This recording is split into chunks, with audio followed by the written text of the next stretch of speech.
of partnership across Scotland, we join together to promote the rights of one of the most vulnerable groups in our society. And I'm delighted that just before decision time, the Scottish Government has indicated that they will be supporting the principles of the Charter, and so we have also put political divisions aside to do so.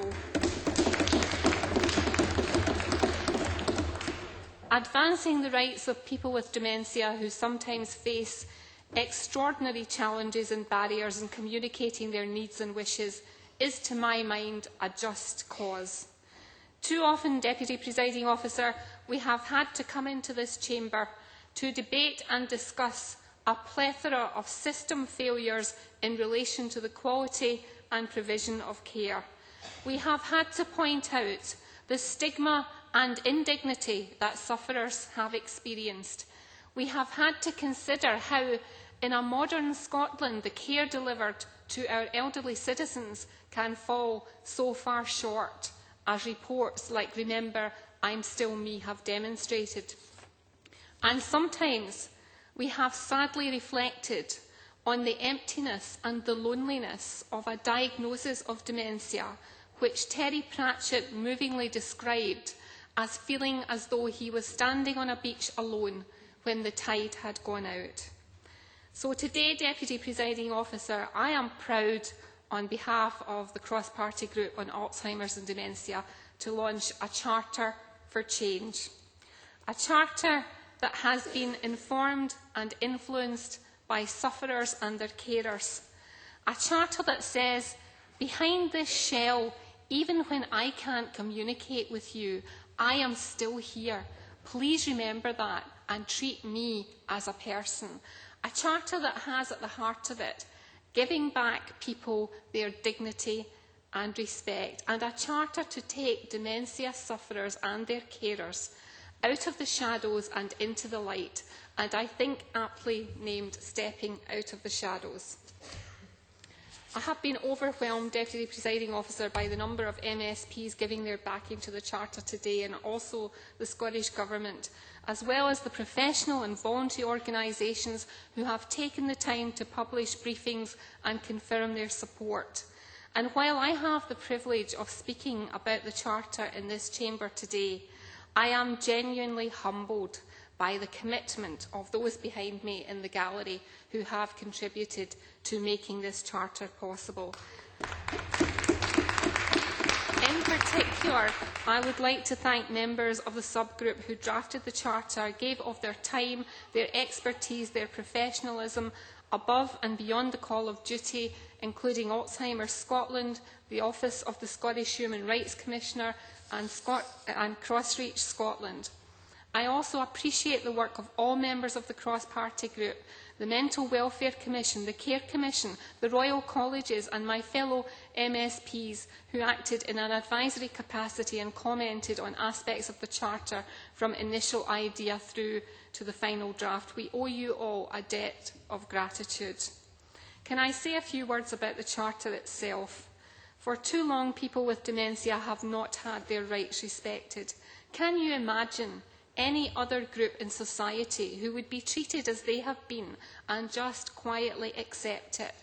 Inappropriate medication, lack of physical exercise, poor nutrition, lack of privacy, socially excluded. These are just a few of the situations highlighted during our consultation by sufferers and their carers. So human rights have somehow eluded people with dementia.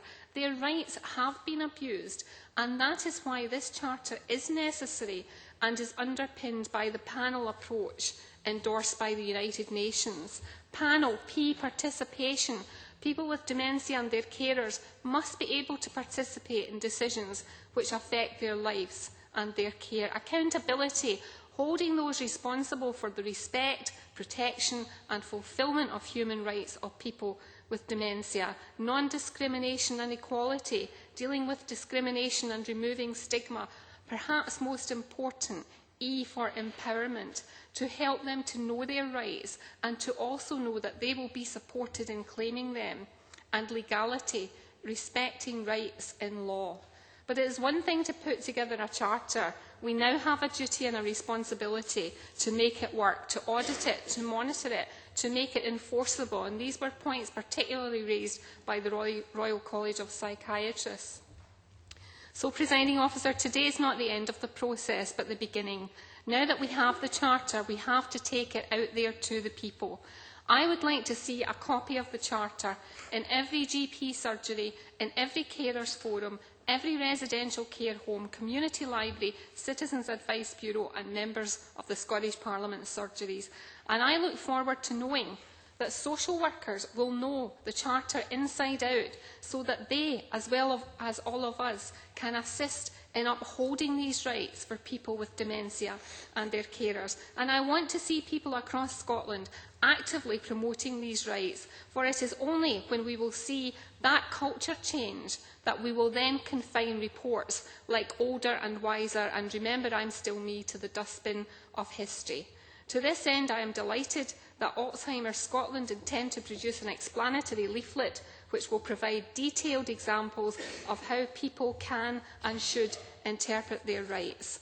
In conclusion, Presiding Officer, the support for the Charter today has been overwhelming. I look forward to hearing the Minister's comments in her summing up. The cross-party group would like to see this Charter at the core, at the very heart of the new dementia strategy, and we have invited the Minister along to our next meeting to consider how we could take this matter forward. Can I end, Presiding Officer, with a quote from the Dementia Services Calendar which says, "A friend knows the song in my heart and sings it when my memory fails." Let us be that voice for people with dementia. Let us use this Charter to sing that song, to send a very clear and united message from this chamber today that we are with you, we will support you, we will defend you, and we will be on that journey with you to ensure that you have the dignity and the respect in old age that you deserve. I move the motion in my name.